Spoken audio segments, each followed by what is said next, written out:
Hi everyone, welcome back to our channel learn with Mangalam. और आज की इस वीडियो में हम बात करने वाले हैं करंट जॉब मार्केट के बारे में। 2025 में जॉब मार्केट कैसा होने वाला है और करंटली अभी जॉब मार्केट कैसा चल रहा है। काफी स्टूडेंट्स को यहाँ पे डाउट्स आ रहे हैं जो ऑलरेडी 22 में पास आउट हैं, 23 में पास आउट, इवन 24 एंड 25 में जो पास आउट होने वाले हैं, 26 बैच के स्टूडेंट्स अभी आने वाले हैं। सभी के लिए वीडियो बहुत ज्यादा इंपॉर्टेंट होने वाली है क्योंकि हम पूरा डिस्कशन करने वाले हैं। एनालिसिस की बेसिस पे मैं आपको बताने वाला हूँ कि आखिर अभी जॉब मार्केट कैसा चला है। तो गाइस बेसिकली 24 एंड 25 बैच वालों के लिए बहुत अच्छी न्यूज है। 25 उनके लिए बहुत ही अच्छा लक लेके आया है। तो गाइस स्टार्टिंग का जो फेज था, स्टार्टिंग का जो जनवरी का फर्स्ट वीक से लेकर जो हायरिंग जिस तरीके से स्टार्ट हुई है उसको देख के तो ऐसे ही लग रहा है कि आगे का मार्केट बहुत अच्छा जाने वाला है, specially for 24 and 25 batch. Okay, और मैं बात करूंगा स्पेशली जो 23 है, 22 में पास आउट हो चुके हैं जिनको अभी तक जॉब नहीं मिली है, उनके लिए क्या सिचुएशन होने वाली है। Okay, so guys 24 and 25 batch वालों के लिए बहुत अच्छा मार्केट होने वाला है। अब मैं बात करूं कौन सी स्किल सेट में आप ग्रोथ यहाँ पे कर सकते हैं। अगर आप एज अ फ्रेशर लाइक ऐसे अप्लाई करते होंगे तो उन कंपनीज में जैसे बेसिकली आपको जॉब मिल जाएगी जो मास में हायर करते हैं। रिसेंटली मैं बात करूं कंपनीज की जिन्होंने मास हायरिंग स्टार्ट किया, that is from the Deloitte and अभी आईबीएम की हायरिंग स्टार्ट हो चुकी है। आईबीएम की हायरिंग काफी मास हायरिंग यहाँ पे की है। डिलॉयट ने मास हायरिंग की है, कैप्जेमिनी ने मास हायरिंग स्टार्ट की है, विप्रो ने। जनरली जो विप्रो है, कॉग्निजेंट है, कैप्जेमिनी है, आईबीएम है, डिलॉयट है, जिस वाले जॉब रोल के लिए वो हायर करते हैं फ्रेशर्स को, जो आपके बीटेक वाले फ्रेशर्स होते हैं, बीएससी बीसीए वाले फ्रेशर्स होते हैं, जिनको वो हायर करते हैं जनरली जॉब रोल पे, मास हायर जो उनकी होती है वही वहां पे स्टार्ट हुई है। तो उनको देख के ऐसा लग रहा है कि आगे आने वाले पीरियड में, आगे आने वाले लाइक मंथ्स में जो भी कंपनी की भी हायरिंग फ्रीज है, जैसे कि इन्फोसिस की हायरिंग फ्रीज है लाइक इन्फोसिस की अगर मैं बात करूं, सो इन्फोसिस की जो हायरिंग है ऑन कैंपस अगर देखा जाए तो ऑन कैंपस बहुत ही बढ़िया हायरिंग्स निकल के आई है।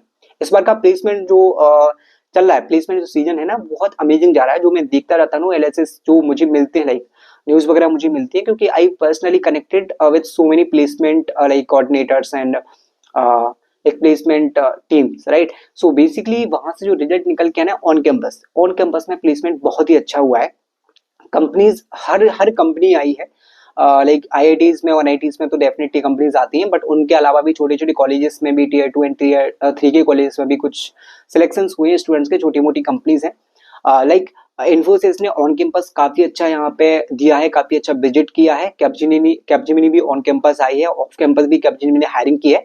बट ऑफ कैंपस की बात करूं तो ऑफ कैंपस में इन्फोसिस ने 24 में भी ऐसा हायरिंग नहीं की थी। 24 में only for specialist programmer they hired, and 25 में क्या सिचुएशन है।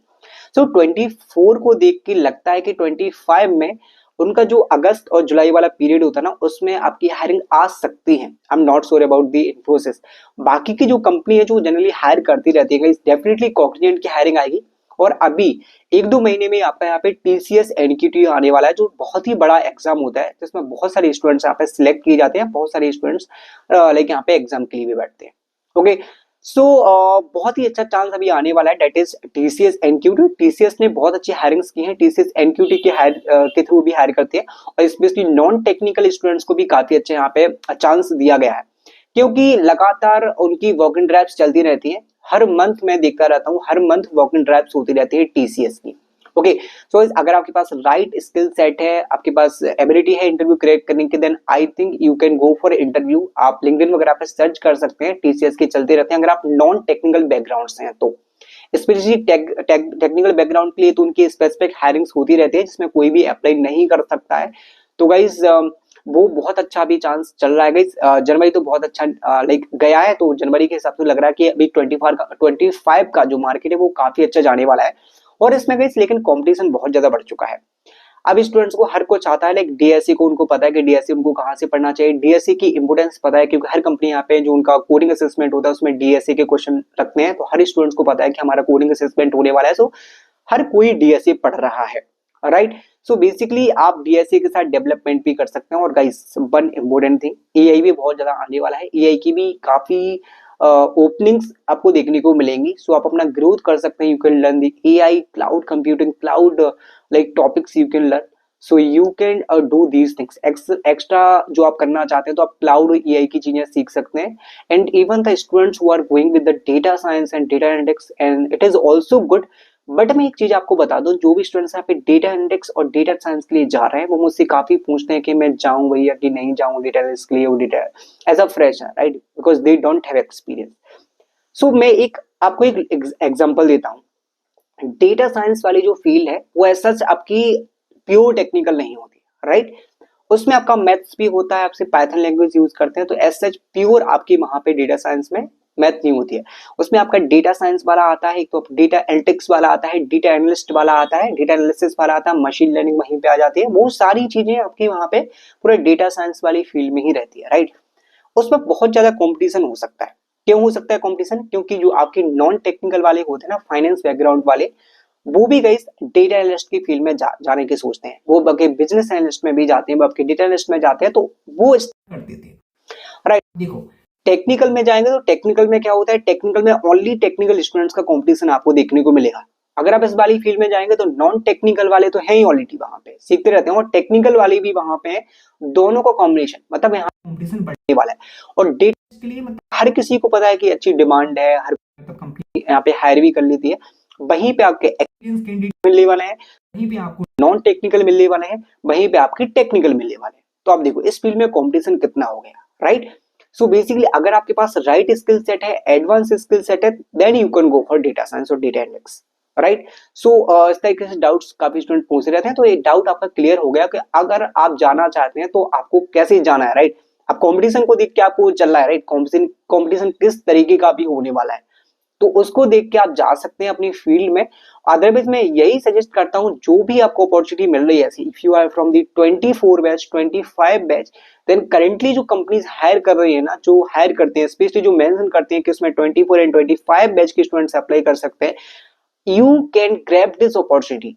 गाइस आपको यहाँ पे अपॉर्चुनिटीज को लाइक करना है, वो आपको लेना ही है, इतना ट्राई करना है कि you can take the opportunity from there, right. आपका यहाँ पे हो जाना चाहिए, वो इतना लेना है, क्योंकि ऐसा नहीं है कि रिस्पॉन्स स्टूडेंट को नहीं आ रहा है, आता है, काफी अच्छा रिस्पॉन्स आता है। और अगर आपको कोई भी डाउट होता है that how to make the resume, और क्या ATS फ्रेंडली होना चाहिए, कौन कौन से फॉर्मेट आपको यूज करना चाहिए, रिज्यूमे का फॉर्मेट एक्चुअली क्या होना चाहिए, तो बेसिकली इन सब चीजों के लिए आप मुझे इंस्टाग्राम पे फॉलो कर सकते हैं, जहां पे मैं सब कुछ डिस्कस करता रहता हूँ, शॉर्ट चीजें, जैसे कि प्रोजेक्ट कौन कौन से होना चाहिए, क्या आइडियाज होते हैं प्रोजेक्ट्स के, वो सब कुछ आपको इंस्टाग्राम पे मिल जाएंगे, रील के थ्रू मिल जाएंगे, और आपको डॉक्यूमेंट भी वहां पे मिल जाएंगे, क्योंकि नोट्स वगैरह मैं वहां पे प्रोवाइड करता रहता हूँ।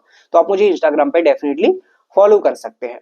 ओके, सो ये बात समझ में आ गई आपको कि कौन सी फील्ड में आपको जाना है। और some students are also trying for the testing, manual testing, automation testing. So if you have relevant experience, अगर मैं एक्सपीरियंस कैंडिडेट की बात करूं तो एक्सपीरियंस के लिए तो जावा बहुत अच्छा है, जावा में आप जा सकते हैं, टेस्टिंग है, आपका डेटा साइंस है, इवन सेल्सफोर्स है। सेल्सफोर्स के लिए हर कोई नहीं जा पाता है, because freshers don't know exact meaning of the CRM tools, right. तो सेल्सफोर्स होता है, काफी फ्रेशर्स के मुझे डाउट्स आते हैं कि वो सेल्सफोर्स सीखना चाहते हैं, फिर सेल्सफोर्स में जाएंगे, तो मैं यही सजेस्ट करूंगा, if you are fresher don't go blindly for the Salesforce, because Salesforce kind of experience candidate, if you have more than 5 years of experience, 3 years of experience, at least you should have some experience in Salesforce, because Salesforce में experience होना ही चाहिए।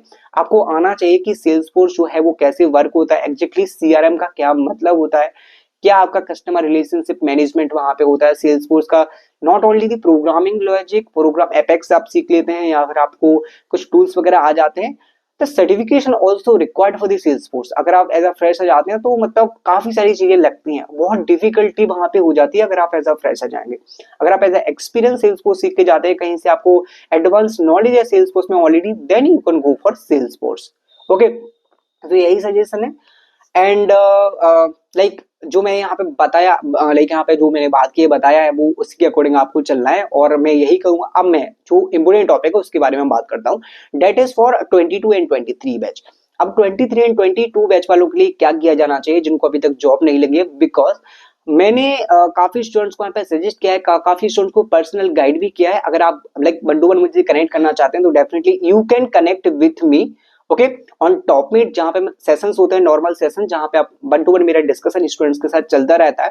सो basically you can connect there, and like वहां पे मैंने बहुत सारे students के साथ कनेक्ट किया है, सजेस्ट किया है that you can like basically अगर आप 23 बैच वाले हैं तो जल्दी से जल्दी जाके कुछ ट्राई करो, बिकॉज 23 एंड 22 की अपॉर्चुनिटीज अब खत्म होने वाली है, 24 एंड 25 इवन 26 अब मार्केट में आ चुके हैं, राइट। सो जब कंपनी आएगी वो टोटली मेंशन करेंगे 24 के या फिर 25 को या फिर 26 वालों को। अब 23 एंड 22 वालों को बहुत कम मेंशन करेंगी, तो उनके लिए एक सजेशन है कि वॉक एंड ड्राइव के लिए वो ट्राई कर सकते हो, और स्किल बेस्ड अपॉर्चुनिटी होती है जिसमें वो बैच स्पेसिफाई नहीं किया जाता है कि इस बैच के स्टूडेंट्स अप्लाई कर सकते हैं, ऐसी कुछ पर्टिकुलर अपॉर्चुनिटीज में आप अप्लाई कर सकते हैं। You can grab the opportunity from Instahyre, naukri.com, even from the LinkedIn directly. You can connect with the recruiters, managers and LinkedIn पे आपको कैसे अप्रोच करना है उसकी भी मैं वीडियो क्रिएट करने वाला हूँ। कमेंट में जरूर बताना कि आपको वीडियो चाहिए कि नहीं, क्योंकि काफी सारी स्ट्रेटजी है जो आप फॉलो कर सकते हैं, not only with the recruiters. LinkedIn पे एग्जैक्टली हर स्टूडेंट को पता होता है कि उनको रिक्रूटर को करना है, क्या टेम्पलेट यूज करना है, वो सब कुछ मैं आपको बता दूंगा। Okay, so in this video I have discussed about the job market and आपको कैसे फॉलो करना चाहिए, कैसे इस मार्केट में जाना है, आगे प्रोसेस करना है, कौन से स्किल सेट के साथ में how like you can grab the opportunity. And I hope कि आपको वीडियो हेल्पफुल लगी होगी, वीडियो पसंद आई होगी। I hope you like this video. Thank you guys, thanks for watching.